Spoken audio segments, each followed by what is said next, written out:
So this video is going to be a bit different. I'm going to cover the issue and the One West Camp doctrine that says, oh, the Most High Yah hates race mixing. He hates it and it's a curse and it's abomination and all that. I'm going to be covering that in a Bible series sometime in the future.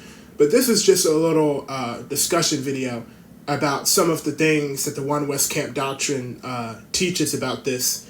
And I'm also going to be talking about, is it blood or covenant? Was it about racial segregation or keeping whoredom out of Israel?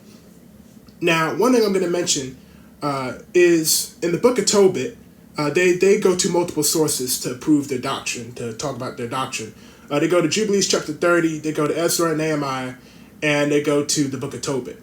Now, one thing that the One West Camps don't mention is right before Tobit told his son to marry within his people, he said to his son, beware of whoredom. All right, he said, beware of whoredom before telling him, marry within your own people.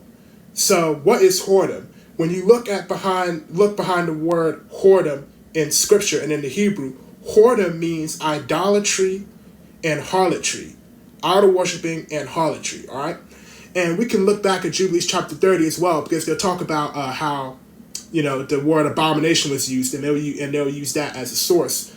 But the book of Jubilees makes the link between Gentile women and the practice of idolatry, because it says you've given your children over to the seed of Molech.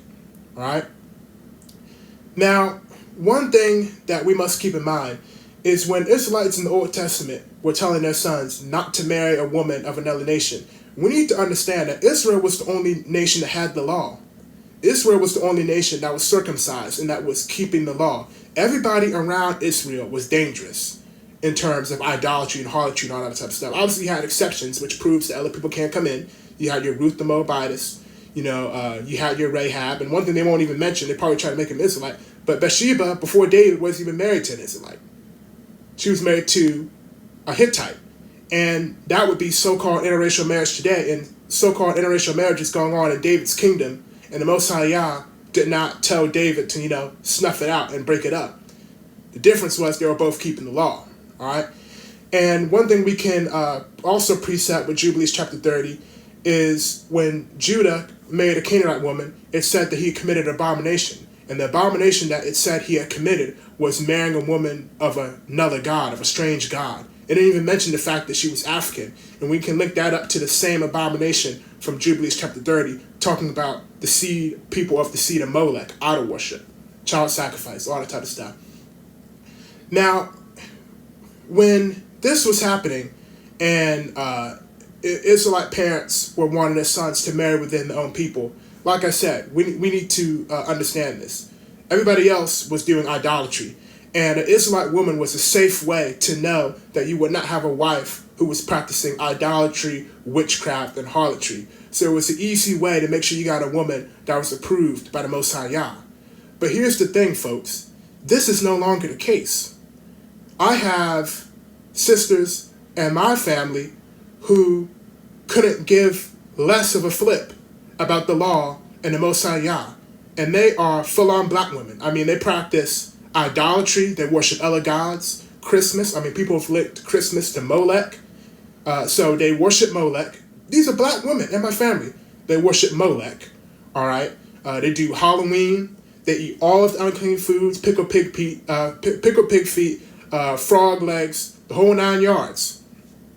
And harlotry, going out in public with a bikini on and all this other type of stuff. But they are bloodline Jacob, though. They're black, though.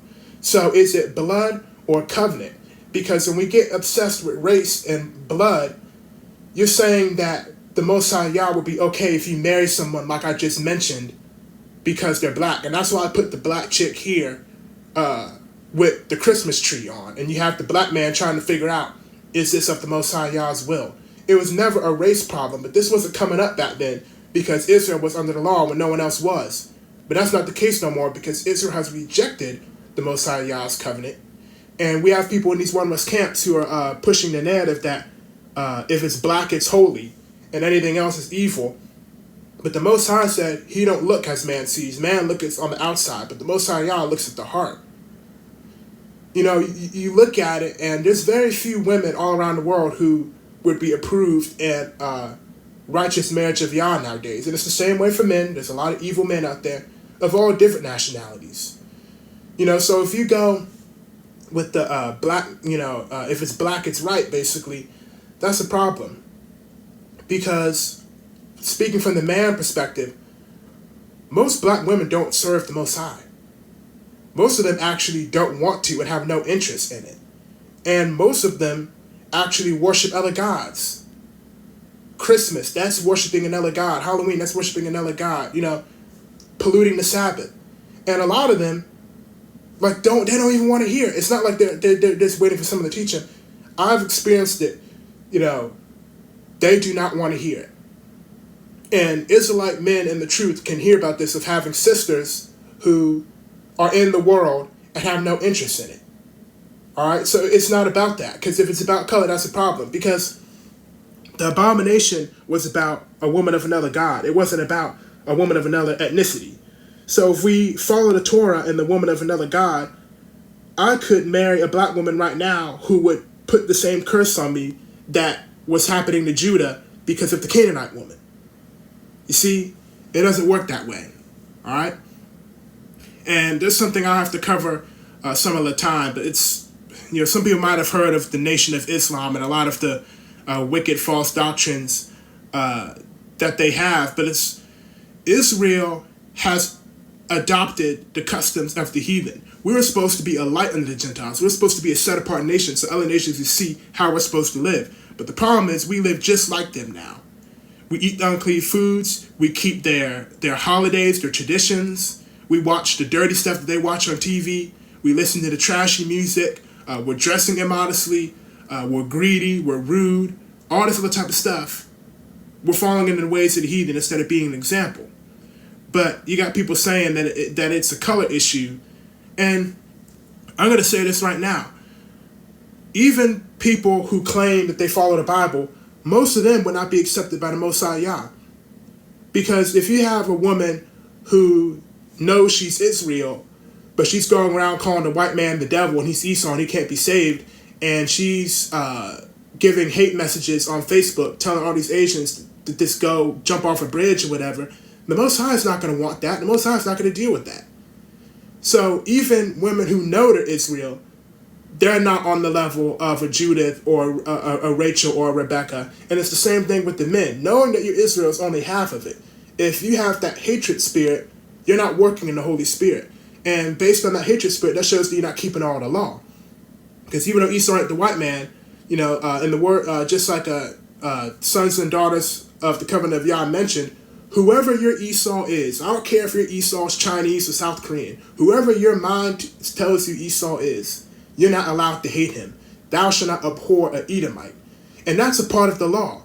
And Christ said, if you break one law, you break them all. So if you're hating white people because you think you're Edomites, you're a lawless man. You're a lawless woman.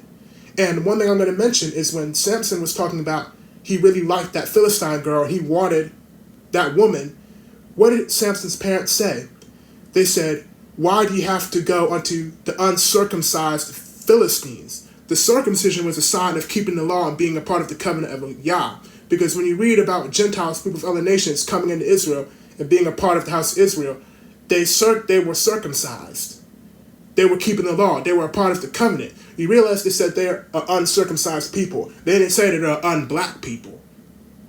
So why would they say that? If it was a racial problem, his parents would have never even entertained the idea.